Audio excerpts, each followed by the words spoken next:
加的水莲，这种就很新鲜。他们的猪肉是黑毛猪的猪肉。一早走进市场，正彩段就像是走进自己最熟悉的舞台，采买当日新鲜食材。对。好，等一下我要去买鱼来煮。你加上这个九层塔了以后，它的味道就很好。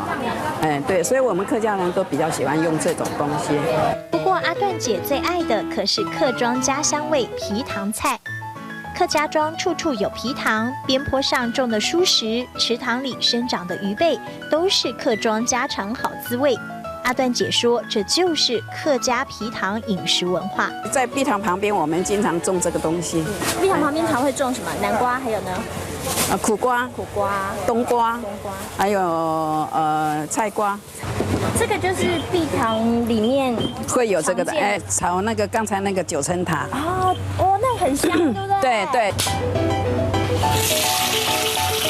不需大鱼大肉，下了油，热了锅，淡水鱼小火煎，些许九层塔提味，很诱人。再点缀丝丝红椒，皮塘文化上菜了。传统菜新概念，让郑彩段在美食竞赛里无往不利。但是阿段姐却很少提起，踏进美食圈全都是为了孩子。我小孩子那个忧郁症嘛。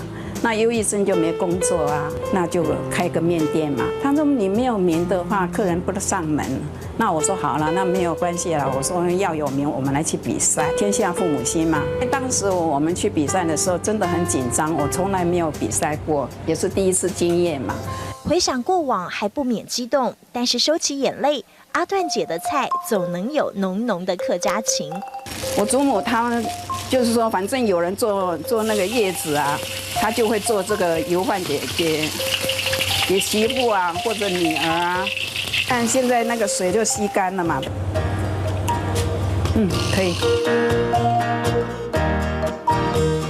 说起客家菜，已经66岁的阿段姐又是神采奕奕。阿段姐说要继续爱孩子，继续爱客家。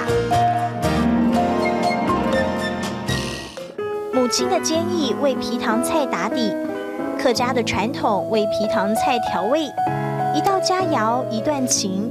当阿段姐美味上菜，也让我遇见感动时刻。